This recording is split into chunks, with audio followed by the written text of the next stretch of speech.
Olá, bem-vindos a mais um episódio da série Evolução Humana, aqui no canal Arqueologia e Pré-História, produzido em colaboração com o Laboratório de Estudos Evolutivos Humanos do Instituto de Biociências da Universidade de São Paulo. Hoje nós vamos continuar aprendendo mais sobre os nossos mais antigos ancestrais. Eu sou Mercedes Okumura e quero convidar você a conhecer mais sobre o Orrorin-Tugenensis.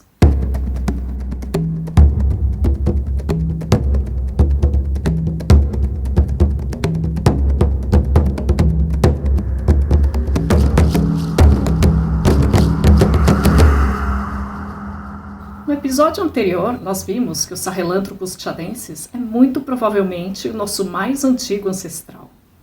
Isso quer dizer que ele faz parte da nossa família evolutiva e parte da evidência disso é a posição do foramen magnum desse indivíduo, que possivelmente indica uma bipedia. Hoje nós vamos falar sobre a segunda potencial espécie mais antiga da nossa linhagem. O nome Orrorin significa homem original na língua local, e Tugenensis se refere aos montes Tugen, região do Quênia, no qual esse fóssil foi encontrado. Esse fóssil foi descoberto pela primeira vez em 1974 pelo paleoantropólogo inglês Martin Pickford. Nessa época, o Dr. Pickford conseguiu encontrar apenas um único dente.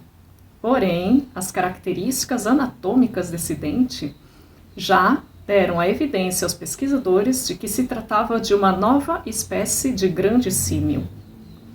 É claro que, baseado em apenas esse único dente, não era possível inferir bipedia, e por isso o status do Orrorin-Tugenensis como sendo parte da nossa família não foi proposto naquela época. Tudo isso mudou nos anos 2000, quando foram retomadas as escavações nesse local, junto com a paleoantropóloga francesa Brigitte Senaut.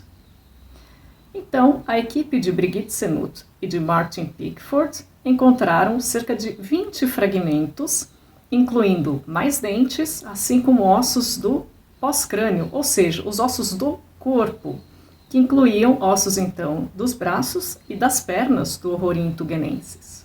Esses achados foram publicados em 2001 na revista da Academia de Ciências da França e propunham a hipótese de que o Orrorin-Tugenensis seria uma criatura bípede e, portanto, que fazia parte da nossa família evolutiva.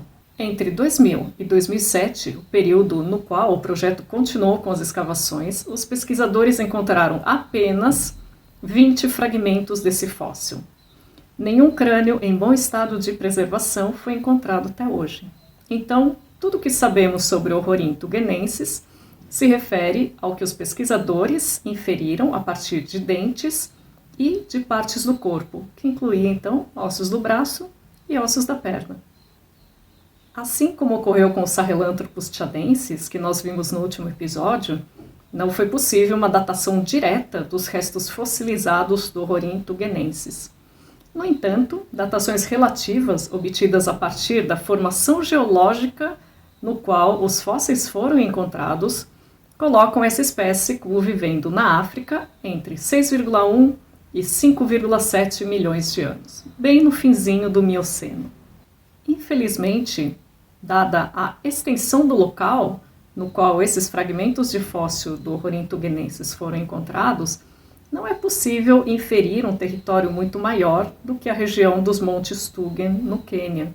Então, não se sabe realmente se essa espécie ocorreu em outras partes da África ou não, porque não foram encontrados fósseis. Nessa época, a região dos montes Tugen apresentava um ambiente e um clima bastante diferentes dos atuais. Na época do Orrorin-Tugenensis, essa região era um ambiente de floresta, e os dentes desse fóssil indicam que era uma criatura com uma alimentação essencialmente baseada em vegetais, incluindo sementes e frutos. Tudo o que se conhece sobre a espécie Orrorin-Tugenensis é baseada nos 20 fragmentos encontrados até o momento. Isso quer dizer, por entanto, que nós não temos a menor ideia sobre tamanho de cérebro desses indivíduos, mas podemos ter algumas ideias sobre características que o colocam possivelmente dentro da nossa família evolutiva. A primeira delas é a espessura do esmalte dental.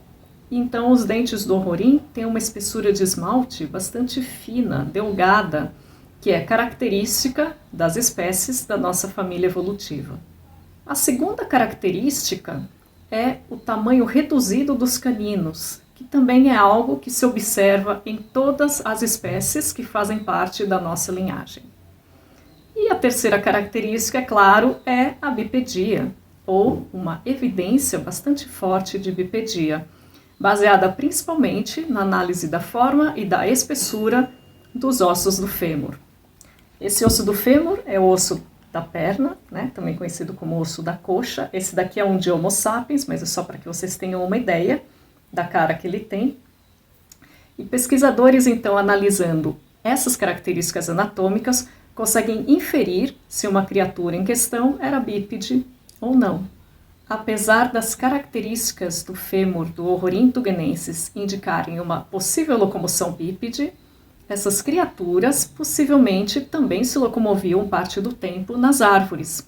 Essa evidência nos é dada pela forma e pela espessura dos ossos do braço.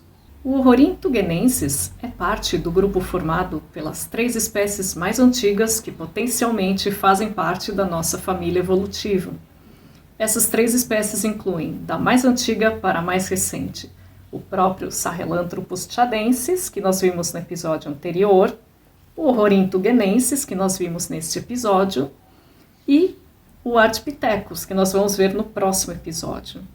Nós dizemos que essas 3 espécies possivelmente são as mais antigas da nossa linhagem, porque as evidências sobre a bipedia das 3 não são plenamente aceitas por todos os pesquisadores, e ainda há muita pesquisa e muita discussão para se descobrir se realmente essa bipedia aconteceu ou não.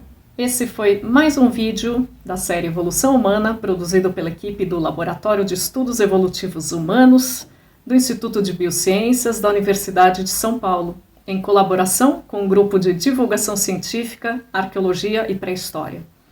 Se você tem alguma pergunta, deixa ela aqui nos comentários e depois a gente grava um vídeo só respondendo a essas perguntas.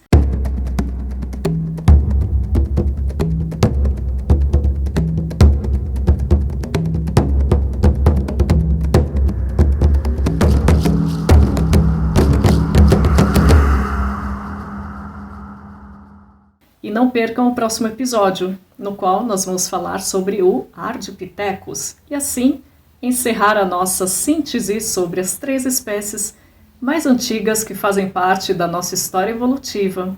Até lá!